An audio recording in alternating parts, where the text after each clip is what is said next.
స్వామి, మనకి ఆలోచన ఒకటే, మాట ఒకటే. ఇంతవరకు మీరు మాట్లాడారు, ఇప్పుడు నేను మాట్లాడచ్చా? రావణాసురుడిని అంతం చేశాడే శ్రీరాముడు, ఆయన ఏమన్నా పోలీసా? కంసుడిని మట్టు పెట్టాడే మన శ్రీకృష్ణుడు, ఆయన ఏమన్నా సైనికుడా? చెప్పండి స్వామి. కాదు, మరి వాళ్ళు చేసిందేమిటి? రౌడీజమా? అది అసుర సంహారం.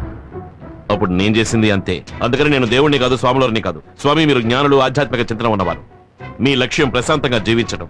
కానీ నేను ఒక సగటు మనిషిని, జీవించడమే నా లక్ష్యం. ఈ కలికాలంలో జీవితమే ఒక పోరాటం. నేను పోరాడి తీరాలి. గుడికొచ్చే వాళ్లలో 190% మంచివాళ్ళు, వాళ్లతోటే మీ జీవితం.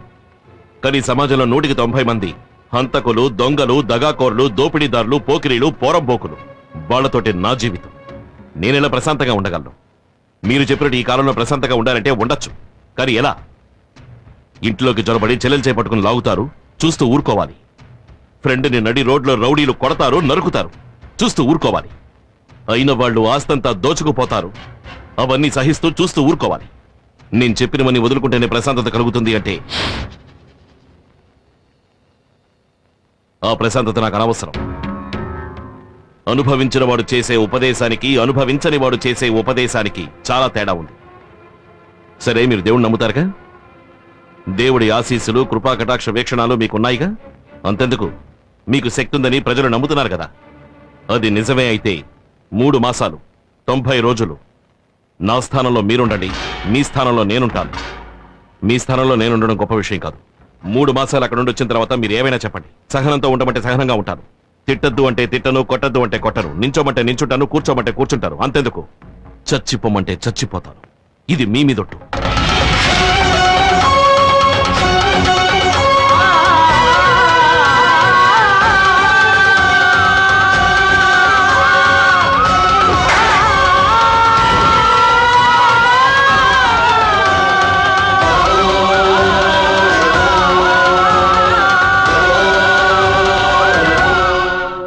ఈశ్వరుడి మీద.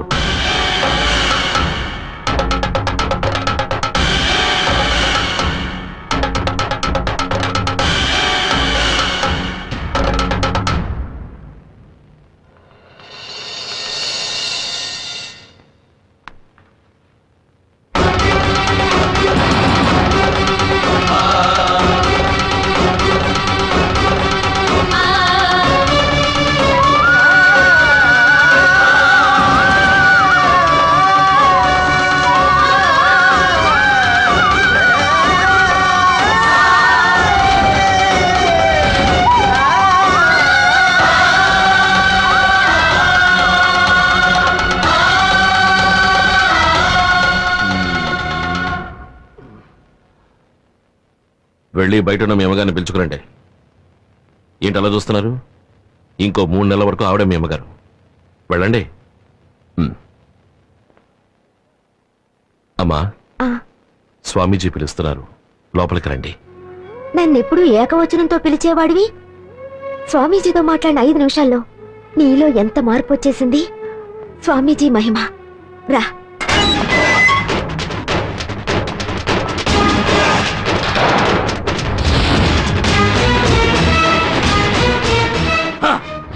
నేను రిలీజ్ అయింది రిలాక్స్ కోసం కాదురా, రివెంజ్ కోసం. ఎక్కడ్రా ఈశ్వర్? ఏం స్వామి, మా అబ్బాయికి చేయాల్సిన ఉపదేశం చేసేసారా? అన్నీ ఉపదేశించారు, ధైర్యంగా తీసుకువెళ్ళండి. వెళ్ళరా, వెళ్ళి వారి పాదాలకు నమస్కరించి ఆశీస్సులు అందుకో. ఏంటి రాజా, ఆదిలోని హంసపాద? ఇప్పటికే ఏం మించిపోలేదు, బాగా ఆలోచించి నిర్ణయించుకో.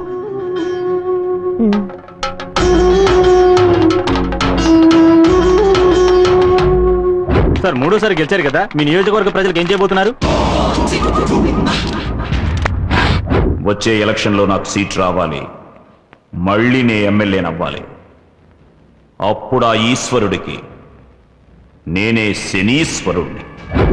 ఎలక్షన్లైన మరుక్షణం ఆ ఈశ్వర్ని నేనే నా చేతులతో అడ్డంగా నరికేయాలి. అదేరా నాకు నిజమైన గెలుపు. నా నియోజకవర్గ ప్రజలకి నేను ముఖ్యమైన వాగ్దానం చేశాను, వెంటనే దాన్ని నెరవేర్చాలి. రేయ్, ఊరికి బయలుదేరండి. వెళదాం పద. రేయ్, వెళ్ళండ్రా వెళ్ళి లోపల ఉన్న వాళ్ళని ఈడ్చుకురండి. పోరా.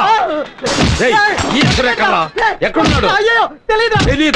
నువ్వు నాతో పాటు ఇక్కడికి రావడం చాలా సంతోషంగా ఉందిరా